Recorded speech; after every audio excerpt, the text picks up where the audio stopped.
ونعوذ بالله من شرور أنفسنا ومن سيئات من أعمالنا من يهدي الله فلا مضل له ومن يضلل فلن تجد له وليا مرشدا أشهد أن لا إله إلا الله أشهد أن محمدا عبده ورسوله اللهم صل على سيدنا محمد وعلى آله وصحبه وسلم تسليما كثيرا برحمتك يا أرحم الراحمين. Alhamdulillah, saya banyakkan kesyukuran pada Allah Subhanahu Wa Taala dapat bertemu dengan saudara-saudari yang dirahmati, yang dihormati sekalian dalam sesi webinar yang kedua yang dianjurkan oleh Akademi Sinergi Ikhlas sebagai inisiatif untuk sama-sama kita mengambil kesempatan pada hari ini, pada malam ini mendengar tazkirah, peringatan, motivasi untuk kita yang menjadi hamba kepada Allah Subhanahu Wa Taala. Dan sebelum saya meneruskan, saya ingin menyimak kepada kualiti audio kepada semua yang berada di hadapan skrin sekarang ini. Mohon dinyatakan jika jelas audio, dan kalau ada masalah mungkin saya boleh buat pembaikan insya-Allah.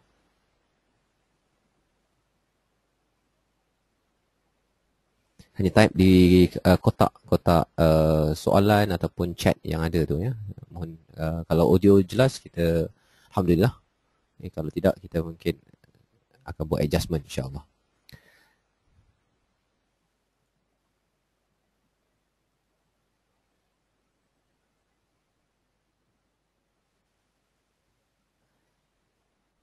Jelas ya? Okey. Jadi yang sudah mengirim jelas maklumkan, dan kalau yang ada masalah boleh teruskan, okay? Menghantar message type di atas skrin situ ada ruang chat ataupun question untuk kita teruskan sesi kita pada malam yang berbahagia ini insya-Allah. Alhamdulillah, saya banyakkan kesyukuran pada Allah Subhanahu Taala atas kesempatan pada malam ini, dan tajuk yang dipilih pada malam ini ialah alangkah baiknya aku dilupakan.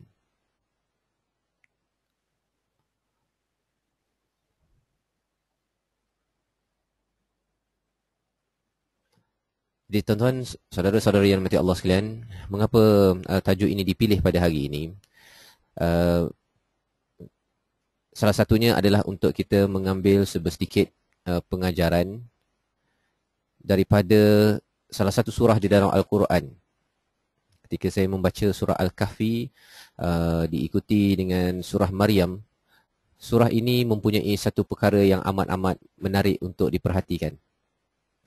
Jadi mari kita tengok kepada apakah kandungan daripada surah Maryam itu. Iaitu kalau kita perhatikan di peringkat awal surah tersebut bercerita tentang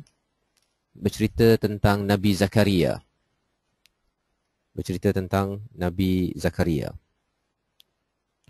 Dan kisah ini amat menarik sebenarnya, kerana apabila kita merujuk pada surah yang ke-19 ini, A'udzubillahi minasyaitonirrajim. Bismillahirrahmanirrahim. Kaf ha ya 'ain sad. Dzikru rahmati rabbika 'abdahu Zakaria. Perkataan zikr ini amat dekat dengan peringatan untuk kita semua. Dan peringatan ini adalah bermanfaat kepada orang-orang yang beriman sebagaimana dinyatakan dalam surah Az-Zariyat. Wa dzakir fa inna dzikra tanfa'ul mu'minin.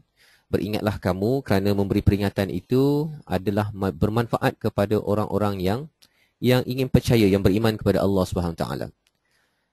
Apabila membaca ayat ini dalam surah Maryam ayat yang kedua ini, Zikru rahmati rabbika abdahu Zakaria. Allah menyatakan tentang rahmat Tuhanmu kepada hambanya Zakaria. Sebagai satu perkara Allah menekankan rahmah Rabbik.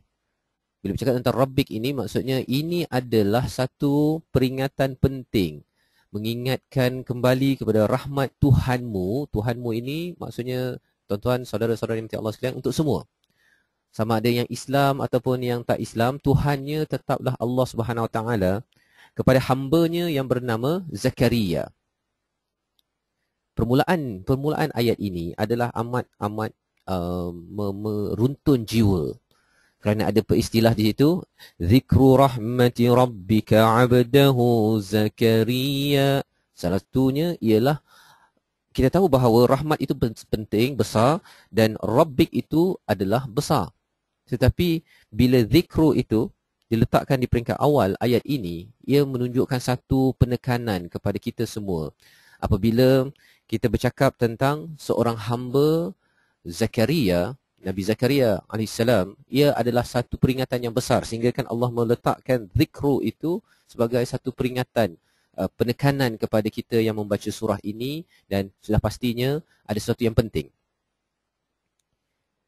Dan saudara-saudari, tuan-tuan, perempuan mati Allah sekalian, dalam surah ini bercakap tentang Nabi Zakaria ingin anak untuk meneruskan perjuangan agamanya. Inilah antara intipatinya. Okay. Rabbi inni wahanal azm minni washta'ala ar-ra'su syaiban wa lam akun bidu'aika rabbi syaqiyya. Wahai Tuhanku, sesungguhnya telah lemahlah tulangku dan telah putih melepaklah uban kepalaku, dan aku, wahai Tuhanku, tidak pernah merasa hampa dengan doa permohonanku kepadamu. Amat meruntun jiwa daripada surah ini, tuan-tuan, saudara-saudari yang mati Allah sekalian. Jadi apakah manfaat daripada surah ini? Kalau kita tengok terus kepada surah ataupun ayat yang ke-15 ataupun yang ke-16, Allah sekali lagi bercakap tentang wadhkur fil kitab Maryam idzim tabadat min ahliha makanan syarqiyya. Dan bacakanlah wahai Muhammad di dalam kitab Al-Quran ini perihal Maryam ketika dia memencilkan diri dari keluarganya di sebuah tempat sebelah timur. Di sebelah timur. Jadi kalau tadi Nabi Zakaria, kita bercakap pula Allah mengingatkan kita tentang Maryam. Dinazarkan oleh ibunya untuk berjuang membebaskan Baitul Maqdis. Nabi Zakaria bercakap tentang legasi, ingin meneruskan perjuangan, ingin meneruskan kejayaan di atas muka bumi ini, memperjuangkan agama. Ibu Maryam, yang ini bukannya kalau dinyatakan tentang Maryam, tetapi bercakap tentang legasi yang diwakili oleh Maryam ini bermula dengan ibunya.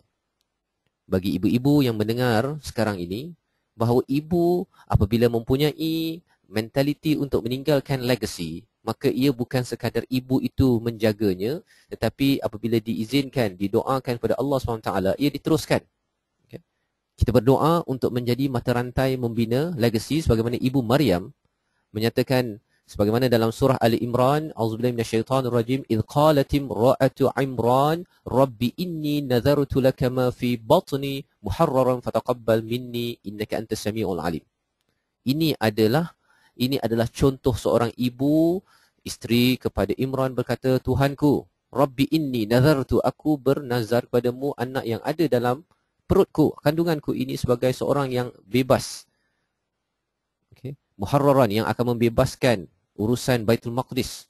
Maka terimalah nazarku, fataqabbal minni innaka antas samiul alim. Sesungguhnya engkau maha mendengar ya Allah, engkau maha mengetahui apa yang didoakan oleh seorang ibu.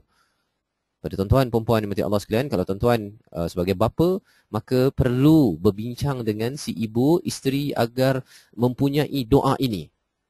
Doa legacy agar anak yang ada di dalam keluarga kita itu bukan sekadar menjadi engineer, bukan sekadar menjadi doktor, tetapi ia adalah anak yang boleh membina, meneruskan legacy, meneruskan kejayaan di dunia ini agar ia berbaloi, agar ia menjadi aset yang penting, agar kita dapat pergi ke akhirat Allah dengan hisab yang mudah, agar mudah kita mendapat rahmat daripada Allah Subhanahu Wa Taala.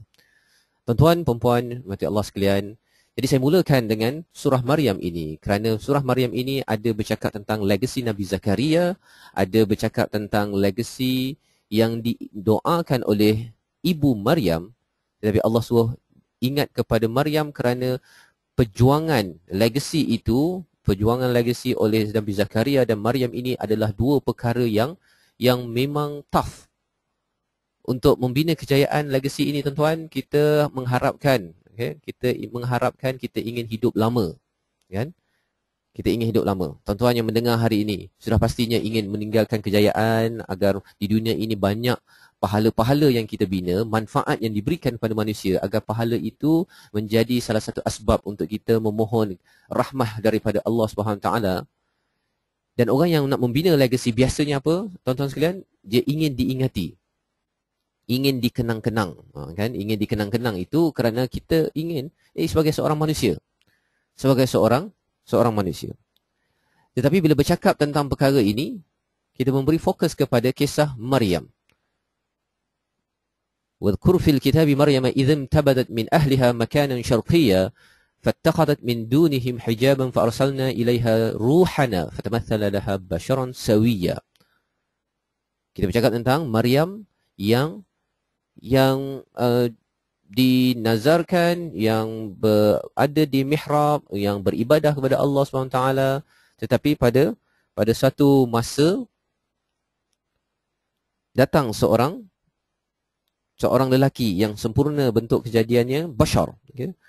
Maka Maryam berkata, qalat inni a'udzu birrahmani minka in kunta taqiyya. Maryam ingin menjaga dirinya, ingin mengabdikan dirinya kepada Allah Subhanahu Wa Taala, tiba-tiba didatangi oleh bashar, seorang pemuda yang diwakili oleh malaikat. Dan Maryam sebagai seorang yang tak tahu tentang perkara tersebut bercakap, inni a'udzu birrahman, saya berlindung dengan Allah Ar-Rahman, minka, daripada kamu, in kunta taqiyya, kalaulah engkau seorang yang bertakwa kepada Allah SWT. Maka berkata lelaki tersebut, qala innama ana rasulu rabbiki li ahaba laki ghulaman zakiyya, menyebabkan digunakan seorang anak yang suci. Bercakap sekarang ini Maryam, okay, kalau kita tengok tuan-tuan sekalian, maksud daripada apa yang dibacakan tadi, bahawa Maryam memencihkan diri dari keluarganya di sebuah tempat sebelah timur, kemudian membuat dinding. Pada ayat 18, aku berlindung kepada Ar-Rahman daripada lelaki tersebut. Tetapi lelaki tersebut kata bahawa aku pesuruh Tuhanmu. Maryam bertanya dengan cemas, bagaimana aku akan beroleh seorang lelaki padahal aku tidak pernah disentuh. Tidak pernah disentuh. Di sinilah permulaan kisah yang mendebarkan, tuan-tuan. Mendebarkan yang sebenarnya apabila kita mulakan tadi dengan surah Maryam ini, Nabi Zakaria itu menyeru kepada Allah Subhanahu Wa Taala. Allah mengingatkan tentang Maryam. Maryam tidak memohon apa-apa. Tidak memohon apa-apa kecuali untuk mendekatkan diri pada Allah, beribadah. Tetapi telah didoakan oleh ibu Maryam bahawa beliau bernazar untuk anaknya itu diabdikan ataupun diserahkan kepada Allah SWT, kerana ibunya ingin membina legasi, meninggalkan legasi di atas muka bumi ini. Walaupun awalnya itu untuk anak lelaki, tapi bila dapat anak perempuan tetap juga beliau letakkan di mihrab. Maka berlakulah peristiwa ini kerana legasi itu dijaga oleh Allah. Allah mengkabulkan doa tersebut. Maka diberi tahu tentang berita ini, dan seterusnya apa yang berlaku ialah Maryam berada di satu tempat untuk melahirkan. Fa'aja'ahal mahad ila jid'in nakhlati qalat ya laitani mittu qabla hadha wa kuntu nasyan mansiya. Ayat ini adalah ayat yang menjadi tema utama bagi siri kita pada hari ini. Bercakap tentang membina legasi. Nabi Zakaria ingin membina legasi, ingin teruskan kejayaannya dengan ada anaknya. Ibu Maryam ingin membina legasi. Maryam sebagai individu yang akan membina legasi, yang sepatutnya orang nak diingat, ingin hidup lama. Tetapi apakah yang disebut oleh Maryam kerana kepayahan yang berlaku kepada Maryam ini, insan yang mulia ini, ketika sakit untuk bersalin, untuk beranak, beliau bersandar ke pangkal sebatang pokok tamar. Beliau mengeluarkan perkataan yang mungkin bagi setengah orang adalah perkataan yang amat-amat sedih, amat-amat duka, amat-amat melambangkan kepada putus asa. Apakah perkataannya? Saudara-saudari, tuan-tuan, puan-puan dimati Allah sekalian. Ya laitani mittu qabla hadha wa kuntu nasyan mansiya. Pernahkah kita cakap begitu kan? Di dalam kehidupan kita, okay? kerana payahnya hidup untuk membina legacy, untuk membina kejayaan, untuk mendekatkan diri pada Allah SWT, ada tak pernah kita terkeluar perkataan ini? Terkeluar perkataan ini, ya laitani mittu. Alangkah baiknya kalau aku mati sebelum ini, qabla hadha, sebelum ini, dan menjadilah aku wa kuntu nasyan mansiya. Alangkah baiknya aku ini dilupakan orang dan tidak dikenang-kenang. Alangkah baiknya aku dilupakan. Nak membina legacy, tuan-tuan ya, nak membina legacy, Ibu Maryam sudah mendoakan untuk membina kejayaan sampai ke syurga. Tetapi perkataan yang dikeluarkan oleh Maryam ini, ya laitani mittu qabla hadha wa kuntu nasyan mansiya. Perkataan yang besar. Perkataan yang besar kerana apa? Kerana kalau katakanlah kita ni nak membina kejayaan, nak buat PhD, kita nak menjaga anak, nak membina keluarga, nak membina organisasi, nak bina bisnes. Tapi kerana banyak sangat cabaran tersebut, akhirnya kita bercakap, tuan-tuan mungkin ada pengalaman kepayahan yang ada ini, sampaikan kita kata bahawa, ya Allah, kerana terlampau banyak cabaran yang ada, orang bercakap tentang apa yang kebaikan yang kita ingin buat. Walaupun memang kita tahu bahawa kita ada kesilapan, tetapi orang pressure dan menekan kita dan banyak cabaran dalam hidup sehingga kan mungkin kalau kita terkeluar perkataan, ya Allah, alangkah baiknya kalau aku mati. Tuan-tuan dan puan, ini dikeluarkan oleh seorang insan mulia yang amat dekat kepada Allah SWT, dan disebutkan di sini wa kuntu nasyan mansiya. Alangkah baiknya kalau aku ni dilupakan oleh orang dan tidak dikenang-kenang. Kan itu sebagai satu paradoks kan, macam pelik nak membina legacy tapi keluar perkataan ini. Dan kita bercakap sekarang, Maryam adalah seorang yang terbukti dimaktubkan di dalam Al-Quran bahawa beliau adalah seorang yang meneruskan legacy. Anaknya itu bernama Isa alaihissalam. Diingati, nama Maryam diabadikan dalam surah di dalam Al-Quran. Nabi Isa itu diabadikan namanya sehingga kan ia menjadi sehingga kan disembah oleh bagi sesengah orang. Maksudnya kerana kehebatannya itu, kan, walaupun kesilapan faham oleh orang-orang tertentu. Tapi kita bercakap tentang orang yang meninggalkan nama, yang dikenang-kenang ini pernah pada satu hari dahulu berdoa ataupun bercakap, ya laitani mittu qabla hadha wa kuntu nasyan mansiya. Apa yang berlaku kepada Maryam, tuan-tuan, perempuan mati Allah sekalian, kalau kita perasan apa yang berlaku, Maryam tidak pernah membuat sebarang perkara kotor. Tidak pernah membuat perkara kotor. Maryam tidak pernah memohon seorang anak. Maksudnya Maryam tidak pernah memohon untuk, ialah kerana dia tidak bernikah, tidak berkahwin. Nak mohon apa? Kan? Tak mohon anak diberi anak. Kan? Tidak pernah buat perkara kotor tetapi ada mendapat anak. Kan? Maryam ingin mendekatkan diri kepada Allah Subhanahu Wa Taala, kan? Ingin mendekatkan diri kepada Allah SWT, tetapi nampak gayanya dengan berlaku peristiwa ini, apabila beliau melahirkan anak tersebut, itu adalah satu, di peringkat manusia, ini adalah satu kaedah ataupun perkara yang melambangkan, menjauhkan diri daripada Allah SWT. Dan apabila Allah menyatakan tentang kurniaannya, tentang kurniaan kepada Maryam, ini adalah sebagai satu rahmat daripada Allah Subhanahu Wa Taala, okay? Dan akan menjadi satu legacy satu hari nanti, namun mahu dilupakan dan tidak mahu dikenang-kenang. Kerana Maryam tidak tahu apa yang akan berlaku ke depan. Tuan-tuan ya, dia tidak tahu lepas 20 tahun, 30 tahun, 1000 tahun apa yang berlaku kepada beliau. Allah sedang memberi rahmat, sedang memberi sesuatu kepada beliau agar menjadi legacy. Ibunya mengharapkan anaknya itu membebaskan Palestin ataupun Baitul Maqdis, dan tidak melalui Maryam tetapi melalui anak kepada Maryam itu sendiri. Maksudnya legacy itu diteruskan. Kan? Doa daripada ibu Maryam diteruskan oleh Maryam, diteruskan oleh anaknya. Tetapi Maryam mengeluarkan perkataan seperti mana yang kita tengok sebentar tadi, iaitu ya laitani mittu qabla hadha wa kuntu nasyan mansiya. Ya Allah, alangkah baiknya kalau katakan aku ini mati dahulu, orang tak dengar, orang tak ingat, orang lupalah pasal aku, habislah sejarah. Kan? Habis sejarah, biarlah orang tak ingat langsung pun. Baik-baik tu pun lupa, yang buruk lagi lah, pasal kerana ini adalah satu perkara yang amat-amat besar, amat-amat tragedik di dalam kehidupan seorang insan mulia yang bernama Maryam, yang diabadikan sampai tahap ini. Tuan-tuan perempuan yang dirahmati Allah sekalian, membaca ayat ini sebenarnya membawa kita berfikir, bagaimana dengan kita?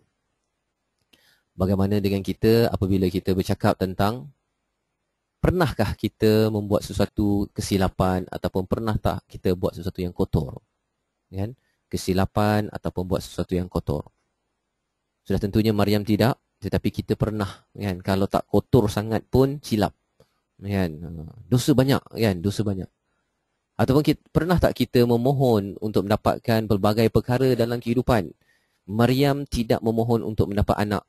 Bagi kita, nak dapat anak, nak dapat itu, nak dapat ini, nak dapat kereta, nak dapat kejayaan PhD, nak dapat itu, ini dan sebagainya.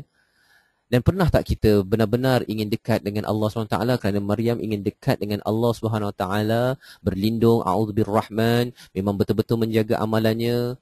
Dan pernah tak kita ingin membina sesuatu kejayaan yang besar, ingin dikenang ataupun tidak, kan? Pernah tak? Soalan-soalan ini, kalau katakan pernah kita buat kesilapan, sebenarnya Maryam tidak buat kesilapan, diberikan sesuatu yang hebat di dalam kehidupannya, sehingga kan beliau menyatakan, ya laitani mittu qabla hadha. Ya Allah, alangkah baiknya kalau aku mati, kalau aku ini dilupakan. Kan? Orang yang baik, kan? Baik, tetapi bila Allah bagi package kepada beliau, beliau keluarkan perkataan tersebut, maksudnya ia adalah amat-amat perit sebenarnya. Amat-amat perit. Jadi kalau kita ni yang buat banyak kesilapan, yang banyak buat kotor ni, maksudnya kalau Allah beri sesuatu yang memeritkan kita, itu adalah normal. Yang kita harapkan bila mendengar kisah Maryam ini, bila membaca kisah ini, kita tahu bahawa kita banyak buat kesilapan, memang patut pun. Kan? Memang patut pun kita ini rasa perit, kerana apa? Rasa kita buat banyak kesilapan. Maryam tidak buat kesilapan, tetapi Allah berikan package ujian itu kerana apa? Kerana Allah tahu bahawa ini adalah cara untuk mendekatkan diri kepada Allah SWT, dan akhirnya yang kita serahkan adalah kepada Allah SWT. Maryam tidak memohon anak, tetapi kalau kita memohon pelbagai perkara, maksudnya layak untuk perit di dalam kehidupan ini, kan? Dan kalau katakanlah sampai to the level kita bercakap, ya laitani mittu, alangkah baiknya aku mati, sebenarnya perkataan itu jika diucapkan kepada sama manusia mungkinlah kurang sesuai. Kalau kita ucapkan kepada manusia mungkin kurang sesuai, tetapi kalau kita mengucapkannya kepada Allah Subhanahu Wa Taala, untuk kita memohon kekuatan daripada Allah, itulah yang menjadikan peristiwa Maryam di dalam surah Maryam ini amat powerful. Amat powerful, sehingga kan apabila bercakap tentang perkara ini, Allah membalas. Fanadaha min tahtiha alla tahzani qad ja'ala rabbika tahtaki sariya. Lalu diseru dari sebelah bawahnya, janganlah engkau berduka cita wahai Maryam. Alla tahzani, jangan engkau berduka cita.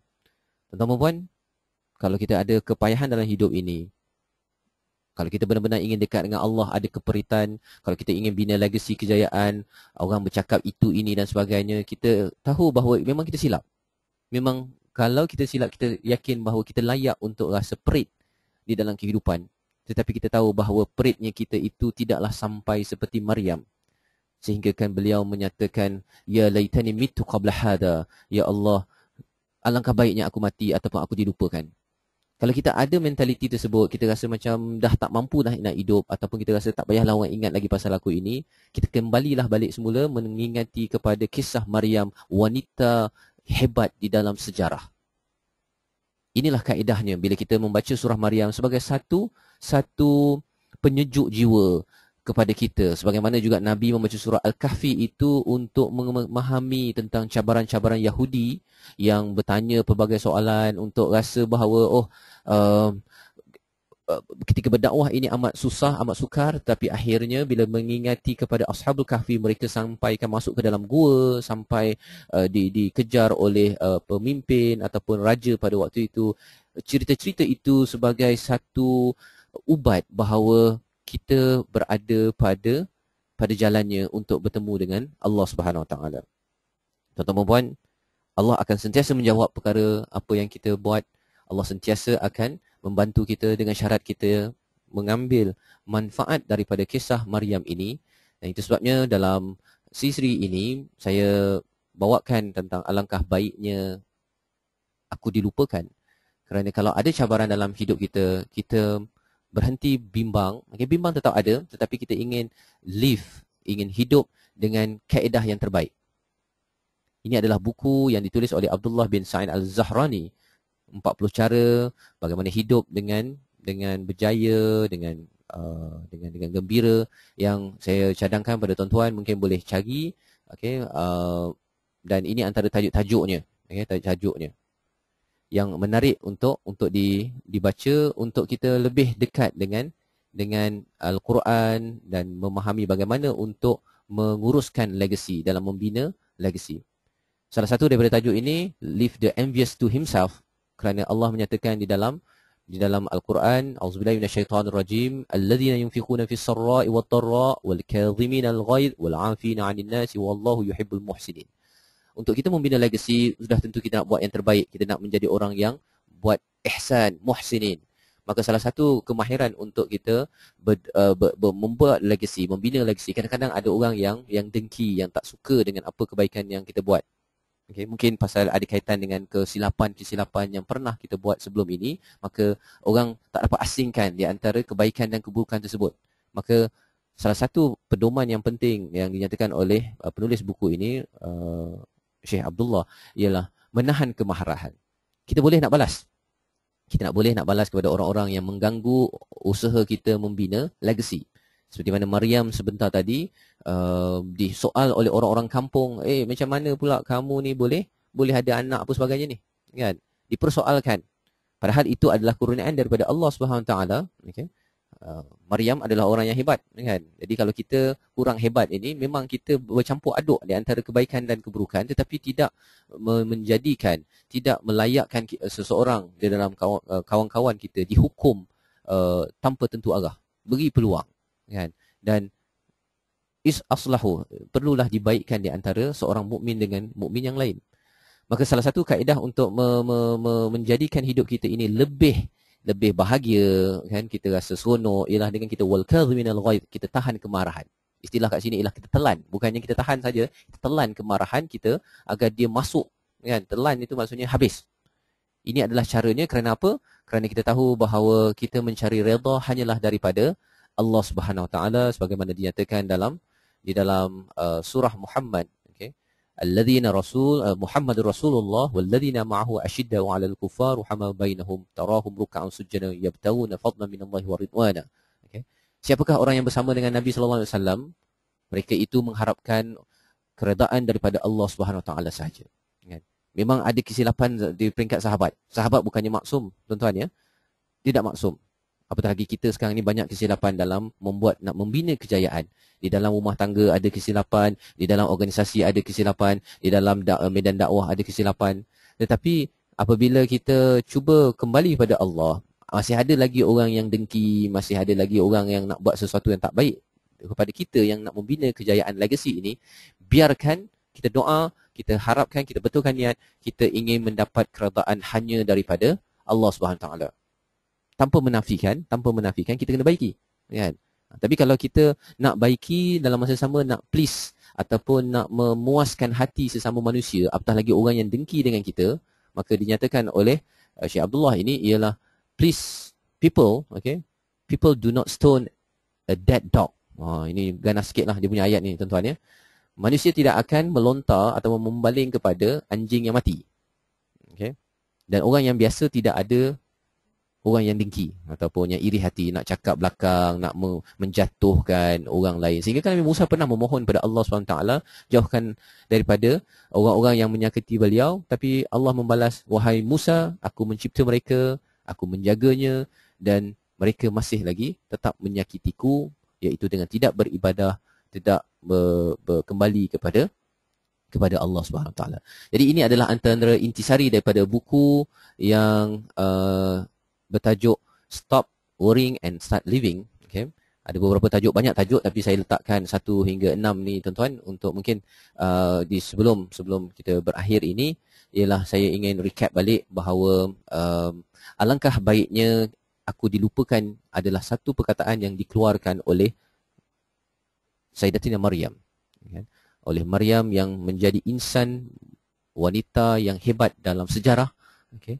Dan perkataan itu bukanlah perkataan yang negatif. Perkataan itu melambangkan bagaimana keperitan Maryam dalam menghadapi kehidupan, tetapi Allah rakamkan agar menjadi pedoman kepada kita, agar apabila kita ada kesusahan dalam kehidupan ataupun ada kepayahan, ingatlah kepada Maryam, kan, bahawa Maryam itu tidak ada kesilapan ataupun dijaga oleh Allah, menjaga ibadahnya, menjaga segala-galanya, tetapi Allah bagikan package tersebut.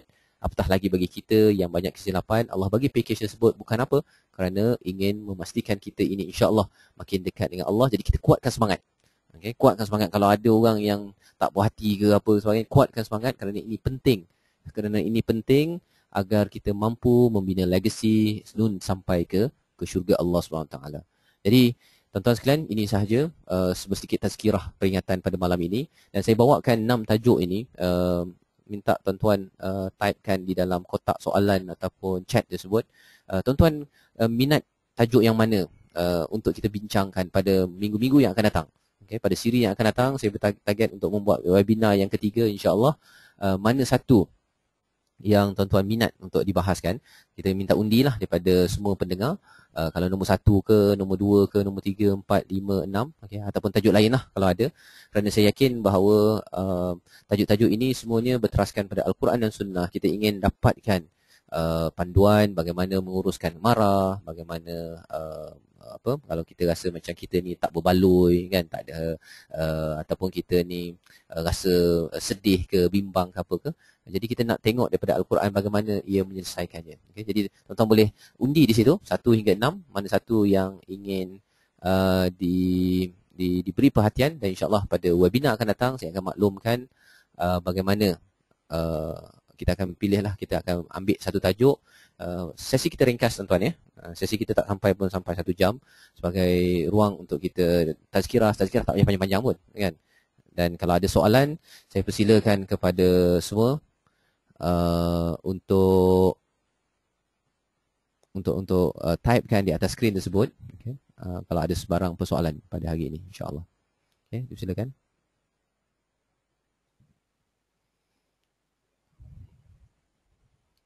Okay. Ada yang undi nombor 3, ada nombor 1, ada nombor 5, okay. Ada yang nombor 5 setakat ni ada 2, okay. Alhamdulillah. Jadi yang lain kalau ada boleh typekan di atas skrin sana tu. Dan kalau ada sebarang soalan boleh ditanyakan. Saya membaca di atas skrin apa-apa yang tuan-tuan nyatakan, ya. Dan sesi ini dirakam, okay, dirakam apa yang saya cakap lah, okay, yang tuan-tuan type tu tak ada dirakam pun. InsyaAllah saya akan upload di YouTube nanti, mungkin sebagai perkongsian bagi siapa-siapa yang ingin mendengar.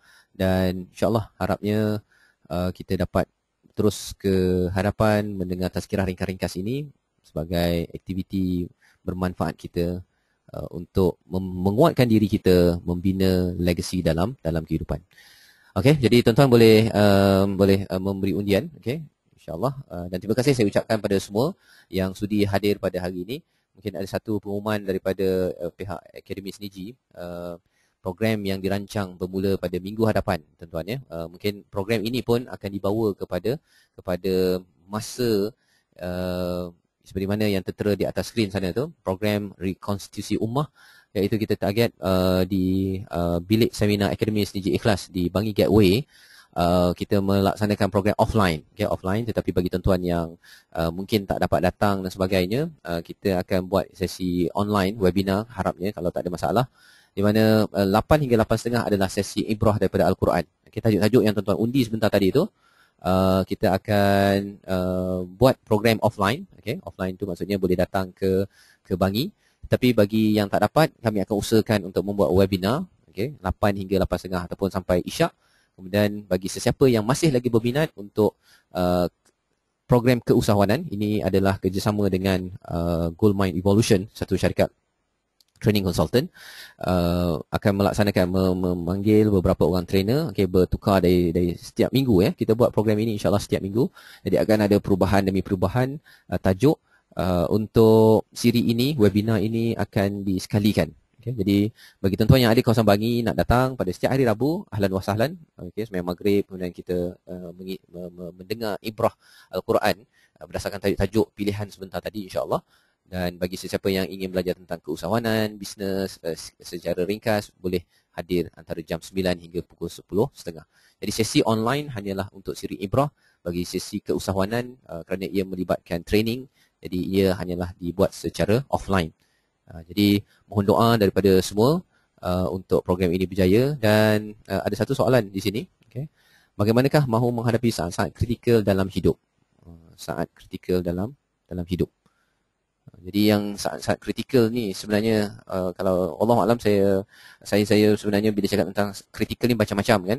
Sama ada kritikal itu dari segi pelajaran, dari segi kita nak membuat keputusan. Kalau kita cakap tentang pilihan-pilihan, dan maksudnya kita kena mengikuti kepada teknik membuat pilihan, membuat keputusan di dalam Al-Quran dan Sunnah. Okay, dengan istiharah, dengan istisyarah, kita kena ambil kemahiran itu. Okay. Yang kita harapkan mungkin pada sesi-sesi yang akan datang kita akan buat sesi bagaimanakah untuk membuat keputusan, kan penting di dalam Al-Quran, bagaimanakah membuat keputusan itu dan bagaimana contoh yang ditunjukkan oleh Nabi sallallahu alaihi wasallam. Tapi secara ringkas, sangat kritikal secara overall ialah kita kalau rasa macam down sangat, ini untuk saya ambil angle itu ya. Kalau kita rasa down sangat, kita rasa terpressure, bukan sekadar kat otak. Kalau otak ni kita boleh tidur ke apa ke, kan? Tapi kalau dia pressure sampai ke dalam hati kita, jantung kita tu, itu yang sampai tidur pun tak boleh tidur, kan? Jadi pada waktu itu jangan lupa kepada kisah Maryam. Jangan lupa pada kisah Maryam. Okey, bahawa beliau menyatakan ya laitani mittu qabla hadha. Ingatlah kalau katakan kita kata macam tough sangat, kalau kita rasa taklah rasa macam kita nak mati, dan maksudnya itu memang mampu lagi bagi kita, kan? Tapi kalau kita kata macam nak mati, sebenarnya masih mampu lagi kerana Maryam pernah menyatakan sedemikian. Lepas tu dengan kekuatan yang ada tu kita mohonlah kepada Allah. Jangan pula waktu kritikal itu kita masih lagi kita melayan-layan pula rasa down tersebut. Kan biasa kalau bila dah down tu mula semayang lewat, tak nak baca Quran, tak nak dia nak memikirkan benda tu. Lupakan benda tu, okay, bukan lupakan, kita tinggalkan, kita terus sahaja mengadu kepada Allah SWT sebagaimana Maryam mengadu kepada Allah dan Allah menjawab. Itu yang menariknya kan. Allah pasti menjawab. Syaratnya mengadu pada Allah. Jangan mengadu dekat dinding macam orang Yahudi dekat Israel sana tu. Ataupun sekarang ni orang mengadu kat dinding Facebook kan. Apa masalah mengadu kat dinding Facebook? Habislah kan. Jadi pada saat kritikal jangan letak status kalau boleh lah. Jangan letak status kat Facebook. Pasal itu bila orang dapat baca kan. Bila orang dapat baca maksudnya kita mengadu kepada orang lain kan. Kita mengadu kepada orang lain. Jadi menulis dekat Facebook ke ataupun dekat orang-orang lain ni nanti dulu, okey.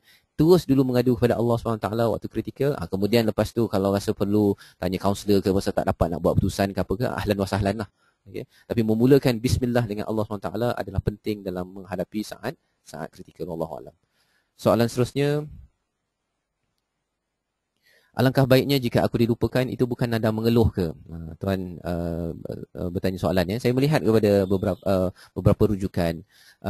Memang itu nada mengeluh. Memang mengeluh.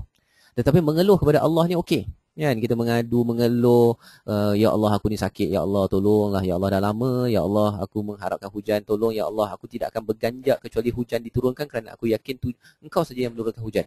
Kan? Dia macam marah, beri instruction. Dengan Allah ini special sikit tuan-tuan ya. Jadi bila kita mengeluh dengan Allah ni okey, insya-Allah okey, tak ada masalah. Pasal kita mengeluh dengan Allah ni nanti Allah bagi yang lebih baik. Kan? Mengeluh dengan manusia, kita mengeluh dengan manusia kan. Alangkah baiknya jika aku dilupakan. Nanti orang tu cakap pula, memang kau patut dilupakan pun. Habis. Kan? Pasal manusia ni dia lemah. Bila dengar keluhan daripada orang lain, dia rimas kan. Kecuali bagi orang yang kuat tu okey lah kan, orang yang sanggup mendengar dan sebagainya. Tetapi orang tu pun ada masalah. Jadi keluhan memang betul di peringkat manusia amat negatif, tetapi dengan Allah itulah sebabnya Nabi sentiasa bermunajat. Munajat kan itu sebenarnya meminta pertolongan, mengeluh, menyatakan segala perasaan yang terbuku dalam hati itu kan. Bila Nabi menyatakan begitu, itu yang menyebabkan menangis, itu yang menyebabkan tumpah air mata. Kerana apa tuan-tuan? Kerana memang kita hidup ni memang susah, kita ni lemah kan. Tapi kalau kita mengeluh kepada orang yang lemah, memang makin lemah kita. Tapi kalau kita mengeluh kepada Allah Subhanahu Wa Taala, cabaran dalam hidup ini adalah kaedah bagaimana untuk kita mampu pergi jauh ke depan. Okay.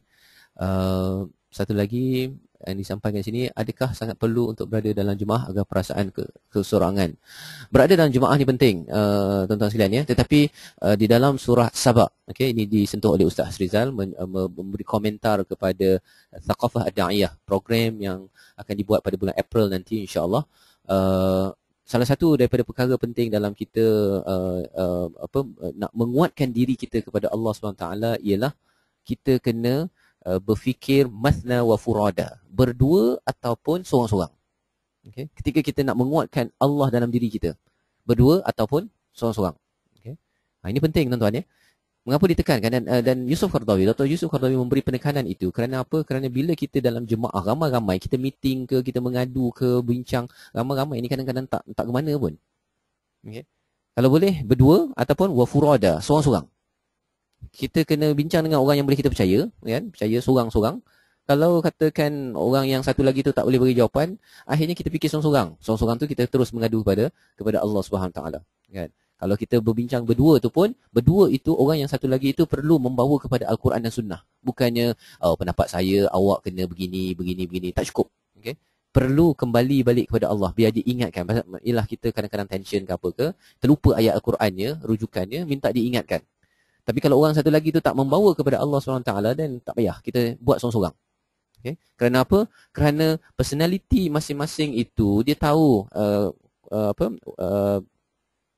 syakilati, kan? Personality kita masing-masing. Qul kullu ya'malu 'ala syakilati fa rabbukum a'lamu biman huwa ahda sabila. Masing-masing ada cara masing-masing dan Allah tahu jalan mana, sabil mana untuk kita kembali kepada Allah SWT. Jadi berada dalam jemaah itu penting, okey. Tetapi pastikan itu adalah step kedua. Consult dengan jemaah ke, dengan kumpulan ke apa ke. Sebelum nak kepada jemaah itu, tafakkaru itu kita perlu mathna wa furada. Dua ataupun seorang, kan? Jadi itu yang akan menguatkan jemaah. Sekarang ni bila orang ikut jemaah, siap masalah semua kat jemaah, kan? Dia sendiri-sendiri tak fikir ataupun dia tak ada orang kedua yang dia bincang betul-betul secara daqiq, secara tepat apa masalah yang dihadapi untuk maju ke depan. Jadi bila dia buat macam tu, meeting dia jadi macam-macam, kan? Dia tak ada conclusion. Kenapa tak ada conclusion? Pasal orang ni cakap gini, orang ni cakap gini, dan orang tu bukan faham sangat pun pasal meeting general ini, tuan-tuan sekalian, dia tak menyelesaikan banyak perkara pun, kan? Walaupun istilah syura tu betul, penting, tetapi syura boleh berdua, kan? Ataupun kita boleh cakap tentang ramai, tapi step itu bercakap tentang nak mendekatkan diri pada Allah perlu diambil perhatian sebagaimana dalam surah Sabah. Okay, Allahu'alam. Satu lagi perkara, okay, adakah sangat perlu untuk berada dalam jemaah agar perasaan keseorangan berjuang demi kebenaran itu dapat diasisi untuk mengelakkan semangat jatuh menudum, ya? Jadi saya harap tadi saya dah komen sikit, itu bukan jawapan lah, tetapi kita bercakap tentang sebersikit panduan, tuan-tuan, ya, yang harapnya mungkin membantu. Komen seterusnya, Maryam bersendirian mengadu pada Allah kerana nazar seorang ibu dalam situasi jauh dari memelihara Allah, sudah tentu sukar untuk mengadu pada Allah. Bagaimana mengupayakan diri untuk bersikap seperti Maryam? Ini memang nazar seorang ibu menjadikan Maryam diuji dengan ujian yang power, kan, tuan-tuan, ya. Maksudnya sudah tentu pasal Maryam buat baik, kan, mengadu pada Allah, kan. Nazar ibu, power tu, tiga perkara tersebut. Dalam situasi jauh dari memelihara Allah, sudah tentu sukar untuk mengadu pada Allah. Bagaimana mengupayakan diri untuk bersikap seperti Maryam? Nak mendapatkan kekuatan itu, tuan-tuan perempuan, kerana Al-Quran ini bukan hanya untuk orang bernama Maryam, kan? Allahu'alam. Tapi Al-Quran ini untuk semua. Malah bercakap tentang hudal linnas, bukan hudal lil mu'minin semata-mata. Maksudnya Al-Quran ini boleh menjadi hidayah kepada semua manusia yang silap tak silap, yang jauh tak jauh daripada Allah SWT. Kita nampak begitu, kan? Jadi Maryam itu kalau waktu yang sama, okey, yang sekarang ini bukan hanya bercakap tentang nazar, Maryam ini baik, bukan sekadar itu. Kita bercakap sekarang ini pada waktu Maryam mengadu itu, ya laitani mittu qabla hadha. Pada waktu itu Maryam adalah seorang hamba. Maryam adalah seorang hamba.